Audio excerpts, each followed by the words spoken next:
નમસ્કાર મિત્રો, જણાવતા ખૂબ આનંદ થાય છે કે આજે અમારું સર્કલ એટલે કે અમારા વિપુલભાઈ, વિક્રમ ઠાકોર, વિજય રોકસ્ટાર અને અમારા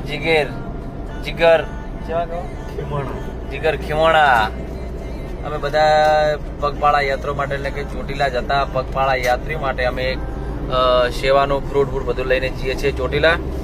તો મિત્રો ફાઇનલી અમે નીકળી ચૂક્યા છીએ. વિજયભાઈ રોકસ્ટાર, બે શબ્દ કોઈ. તો જય ચામુંડમાં મિત્રો, ખાસ જણાવવાનું કે જે ચોટીલા જતા પગપાળા યાત્રિકો માટે, ભાવિ ભક્તો માટે અમે સેવામાં ફ્રૂટી, પાણીની બોટલ એવું મિત્રો બધું લઈને જઈ રહ્યા છે. તો જય ચામુંડા લખજો. અને મિત્રો તમે જો ચામુંડમાને માનતા હોય તો ફટાફટ કોમેન્ટમાં જય ચામુંડમાં લખતા રહેજો. બસ અમારે તો આશીર્વાદ જોવે છે, બીજું કઈ જોતું નથી. ભગવાન માતાજીએ ઘણું આલ્યું છે. વિપુલભાઈ, તમારે બે શબ્દ. જીગાભાઈ, ચામુંડમાં જય ચામુંડમાં.